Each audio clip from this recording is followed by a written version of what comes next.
Welcome to pin point friends once again. आज मैं फिर से एक बार आप लोगों के सामने निफ्टी का एनालिसिस लेके आया हूं। आने वाला हफ्ता में निफ्टी में क्या हो सकता है, क्या क्या पॉजिटिव और क्या क्या नेगेटिव पॉइंट्स देखने को मिल रहे हैं, इसी के चर्चा के ऊपर आऊंगा। पर इससे पहले आप लोगों को मेरा यही रिक्वेस्ट है, आप लोग वीडियो को लाइक कीजिए, शेयर कीजिए और चैनल को जरूर सब्सक्राइब कीजिए। फ्रेंड्स, पिछले हफ्ता मैंने आप लोगों के साथ जो भी चर्चा करके गया था, देखिए उसमें तो बहुत सारे ट्रेड मिला है और लगभग सभी ट्रेडों में पैसा भी बना है, एक आधा छोड़ के। काफ़ी वोलाटाइल था बजट के चलते, यूएस फेड के चलते बाजार काफ़ी वोलाटाइल था। मेरा नीचे का दूसरा सपोर्ट लेवल दिया हुआ था 17,300 का, बाजार 17,350 से घुमा। ऊपर का रेजिस्टेंस लेवल दिया हुआ था 17,950, दूसरा रेजिस्टेंस लेवल, और बाजार 17,970 से घुमा। तो आपको सेल ऑन राइस पे भी पैसा बना है, बाय ऑन डिप्स पे भी पैसा बना है। और मैंने ब्रेकडाउन सेल के लिए मना किया था कि 17,450 काटने के बाद ब्रेकडाउन सेल मत लीजिएगा। तो अगर आप ले भी लेते, 100 पॉइंट का मूवमेंट इतना जल्दी में दिखाया था और इतना जल्दी में रिकवर भी कर लिया था, तो वो पोजीशंस मतलब काटा नहीं जा सकता उस सिचुएशन में। तो इसलिए मेरे को कुछ दिख गया था, मेरे को ऐसा लगा था कि शायद प्राइस ज़्यादा नीचे नहीं जाने चाह रहा है। इसलिए मैं आप लोगों को बताया था कि ब्रेकडाउन सेल को एक बार के लिए अवॉइड करिए। अगर दूसरा जो मेरा सपोर्ट लेवल 17,300 दिया हुआ था वो अगर या तीसरा सपोर्ट लेवल कट जाता है, तब जाके ब्रेकडाउन सेल करिए। जो भी हो, अच्छा हफ्ता बीता है ट्रेडर्स लोगों के लिए। बीच में कुछ एक बड़ा कंपनी को लेके हलचल मचा हुआ है, जिस ग्रुप का शेयर प्राइस करीब 60-70% टॉप से गिर भी गया है। पर एक चीज को ध्यान में रखिएगा, जिस ग्रुप का शेयर गिरा है वो निफ्टी में शामिल है, सेंसेक्स में शामिल नहीं है। और सिर्फ इतना ही नहीं, ये जो मतलब इतना बड़ा ग्रुप वर्ल्ड का सेकेंड रिचेस्ट पर्सन तक बन गया था, इसका प्रोमोटर एक टाइम पे। तो उतना बड़ा ग्रुप में एक इतना बड़ा प्रॉब्लम आ गया, शेयर प्राइस मतलब पानी की तरह गिर रहा था, हर एक दिन में 25%, 20%, 25% करके गिर रहा था। इसके बावजूद भी निफ्टी नीचे नहीं गिरा। और सिर्फ मतलब सबसे बड़ा बात, पहले ऐसा होता था कि कुछ शेयर गिरता था, रिलायंस आके सपोर्ट दे देता था बाजार को, गिरने में मदद नहीं करता रिलायंस। पर इस बार रिलायंस भी परफॉर्मेंस नहीं दिखाया, बाजार अपने आप पे मजबूत था, आईटी स्टॉक्स मजबूत था, एफएमसीजी स्टॉक्स मजबूत था, मेटल मजबूत था। तो सब मिल के बाजार को खड़ा रखा। और बाद में जब बाजार को धीरे धीरे क्लैरिटी आने लगा, उसके बाद बैंक भी परफॉर्म करना चालू कर दिया। बहुत जबरदस्त बाइंग हुआ पिछले 2-3 दिन में। मैं आप लोगों को बयान नहीं कर सकता हूँ, मैं स्क्रीन में बैठता हूँ जब, मतलब स्क्रीन का बिहेवियर में एक इस तरह का वीडियो के जरिए मैं बयान नहीं कर सकता हूँ। फिर भी मैं बता रहा हूँ, पिछले 2-3 दिन में प्राइवेट बैंकों में जिस तरह का बाइंग मेरे को दिखाई दिया था, एचडीएफसी, कोटक, आईसीआईसीआई, एक्सिस, इस तरह का बैंक में जो बाइंग मैंने दिखा था, बैंक निफ्टी को ऊपर आना ही था। तो पिछले हफ्ता जब मैं बैंक निफ्टी का एनालिसिस किया था, उस वक्त शायद बैंक निफ्टी में एज सच कोई पॉजिटिव साइन नहीं दिख रहा था, क्योंकि बैंक निफ्टी डरा हुआ था इसी बड़ा ग्रुप के चलते, उसी को लेके। पर इस हफ्ता जब आहिस्ता आहिस्ता एक आधा बैंक से क्लैरिटी आना चालू हुआ, तो अपने आप बैंक निफ्टी संभाल लिया। और आज के डेट में सिचुएशन कुछ इस तरह का बना हुआ है। आईटी भी अच्छा जगह पे प्लेस्ड है, बैंक भी अच्छा जगह पे प्लेस्ड है, और रिलायंस नॉन परफॉर्मिंग रहते रहते एकदम मतलब बहुत ही क्रूसियल लेवल पे है अभी। इस लेवल अगर 2300 का लेवल रिलायंस अगर काट देता है मतलब कन्विंसिंगली, तो दिक्कत आएगा। पर मेरे को ऐसा लग नहीं रहा है। मेरे को लग रहा है रिलायंस किसी भी दिन रिलायंस कोशिश करेगा बाउंस करने का। तो ऐसा ऐसा उम्मीद है मेरा। तो इसके चलते मेरे को लग रहा है कि आने वाला कुछ दिनों तक बाजार में रुझान ऊपर की तरफ रहेगा। मैं ऐसा नहीं कह रहा हूँ कि कल 18,500 हो जाएगा, परसों 19,000 दिखा देगा, इसी महीना टॉप काट देगा, 20,000 हो जाएगा। मतलब उस कैंप में मैं बिलोंग नहीं करता हूँ, आप लोगों को पता है। मेरा कहने का मतलब यह है, बाय ऑन डिप्स का रुझान रहेगा बाजार, मतलब बाय ऑन डिप्स का स्ट्रेटेजी रखना पड़ेगा, बाजार का रुझान ऊपर की तरफ रहेगा। अभी टेक्निकली देखने को क्या मिल रहा है, इतना जो बातें मैंने क्या टेक्निकली वो सपोर्ट कर रहा है। देखिए 100% सपोर्ट तो अभी भी नहीं कर रहा है, टेक्निकल अभी भी खराब है, थोड़ा थोड़ा करके सुधारने का कोशिश कर रहा है। मैं आप लोगों को कुछ पॉइंट टेक्निकली बता रहा हूँ। देखिए पहले कुछ नेगेटिव पॉइंट का जिक्र किया जाए तो बेहतर है। ये अभी भी अपना डाउन ट्रेंड लाइन को काट नहीं पाया। बजट के दिन भी डाउन ट्रेंड लाइन के नज़दीक गया था, काटने में कामयाब नहीं हुआ, 600 पॉइंट गिर गया वहां से। आज के डेट में भी ये डाउन ट्रेंड लाइन से थोड़ा बहुत दूर ही रुक गया, तो इसको काटना पड़ेगा। जब तक नहीं काट रहा है निगेटिव है। जहां तक मूविंग एवरेजेस सेटअप का बात है, 20-50 दोनों मूविंग एवरेजेस अभी तक ऊपर है, प्राइस नीचे है दोनों एवरेज से। दोनों फॉलिंग है, दोनों में डेथ क्रॉस ओवर बना हुआ है। पर एक बात है कि आप देख सकते हो पिछले 6-7 ट्रेडिंग सेशंस में ये 20 सिंपल मूविंग एवरेज को लगातार नेगोशिएट कर रहा है।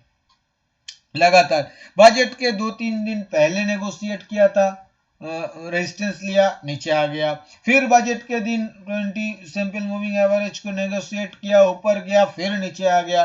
फिर आज आके 20 सिंपल मूविंग एवरेज के नजदीक तक चला गया था, 20-25 पॉइंट को छोड़ के, और आज ये क्लोजिंग भी ऊपर में करके ही गया है। आज ऐसा नहीं कि 20 सिंपल मूविंग एवरेज के नजदीक चला गया था तो वहां से फिसल के 150-200 पॉइंट गिर गया, ऐसा नहीं हुआ। आज वो अपना टॉप के आसपास ही बंद करके गया, जो 20 सिंपल से 20-25 पॉइंट नीचे है जरूर। पर मेरा कहने का मतलब यह है, ये आज का बाइंग एब्जॉर्ब किया और ऊपर में आके क्लोज किया। तो सॉरी, आज का सेलिंग एब्जॉर्ब किया नीचे से और ऊपर में आके क्लोज किया। तो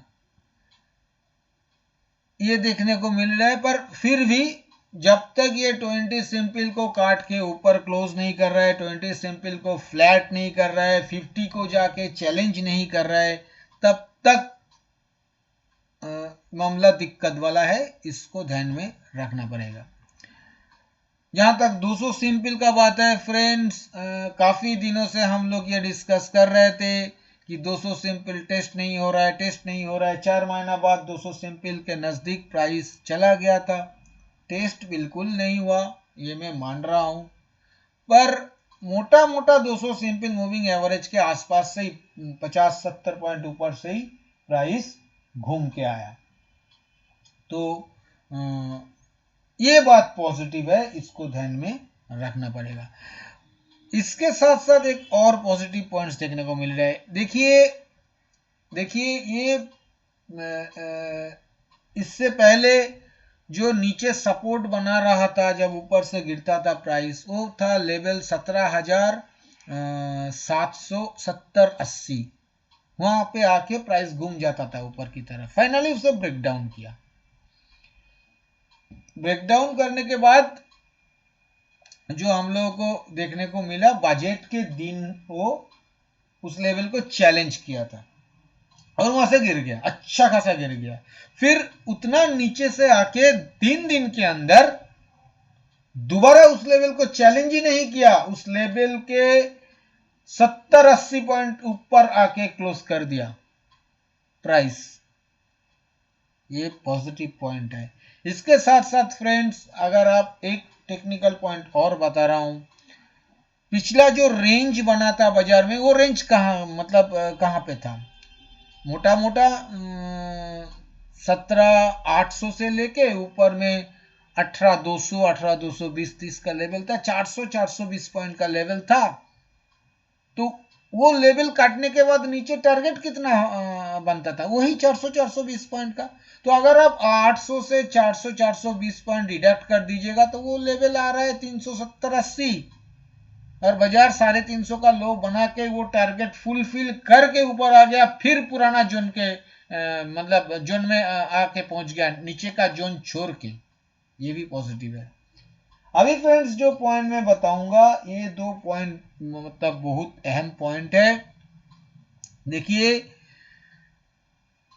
ये जो पूरा जून से लेके दिसंबर तक जो रैली बाजार में देखने को मिला था हम लोगों को, 15,000 से 19,000 तक मोटा मोटा, उसका अगर आप 38.2% रिट्रेसमेंट लेवल निकालिएगा तो वो आ रहा है 17,472। इस लेवल को गौर से वॉच कीजिएगा। जब तक इसके नीचे क्लोज नहीं कर रहा है तब तक मामला सब कुछ ठीक है।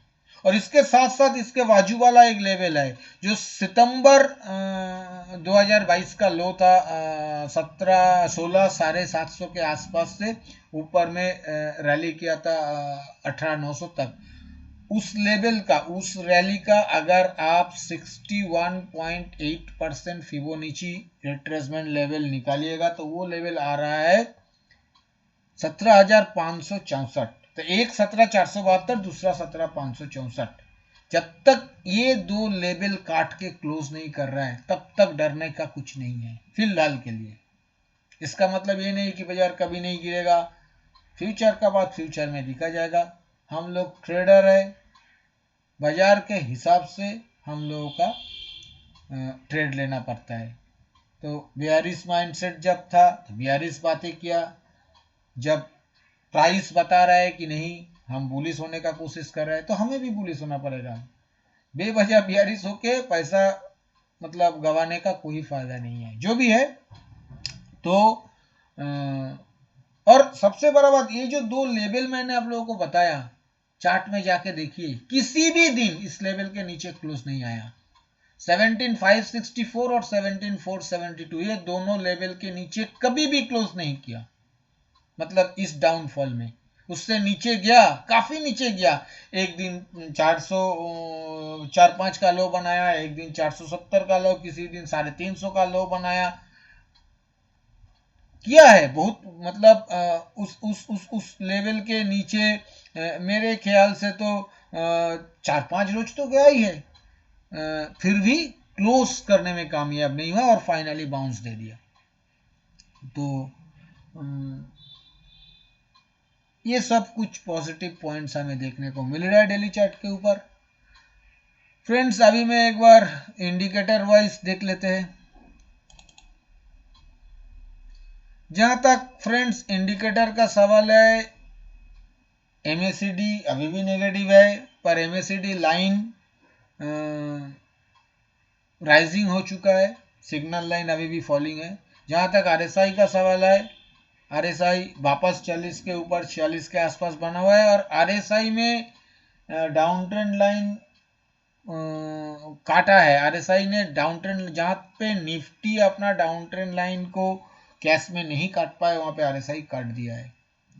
अभी मतलब बहुत क्लैरिटी के साथ देखने को नहीं मिलेगा, पर फिर भी अगर आप जूम करके देखिएगा तो आपको क्लियरली दिखाई देगा कि वो ऑलरेडी काट चुका है। तो ये एक पॉजिटिव है। इसके साथ साथ फ्रेंड्स, मैं एक बार वीकली चार्ट के ऊपर आ रहा हूँ। फ्रेंड्स, अगर आप लोग हर रोज सुबह निफ्टी के ऊपर daily view free of cost लेना चाहते हो तो वीडियो के नीचे डिस्क्रिप्शन बॉक्स में एंजल वन का अकाउंट ओपनिंग लिंक दिया हुआ है। उसी लिंक के जरिए अपना अकाउंट ओपन कीजिए और अपना पहला ट्रेडिंग करने के बाद उसी ट्रेडिंग का स्क्रीनशॉट उसी वीडियो के नीचे डिस्क्रिप्शन बॉक्स में जहां एंजल वन का अकाउंट ओपनिंग लिंक दिया हुआ है उसके नीचे मेरा व्हाट्सएप नंबर भी दिया हुआ है। उसी व्हाट्सएप नंबर में अपना पहला ट्रेडिंग का स्क्रीनशॉट व्हाट्सएप कर दीजिए। इसके बाद हर रोज सुबह फ्री ऑफ कॉस्ट आपके पास भी निफ्टी का डेली व्यू पहुंच जाएगा। फ्रेंड्स, वीकली चार्ट में जो देखने को मिल रहा है, काफ़ी दिनों से ये अपना 50 वीकली सिंपल मूविंग एवरेज को टेस्ट नहीं कर रहा था, तो वो फाइनली उसके लगभग पहुंच गया था। बिल्कुल टेस्ट हुआ ऐसा नहीं कहूँगा, उसके लगभग पहुंच गया था। और उसके बाद फिर से ये अपना जो वीकली 20 सिंपल मूविंग एवरेज है उसके नज़दीक आ पहुंचा है, 50-60 पॉइंट नीचे है। मतलब इस हफ्ता का कैंडल का लो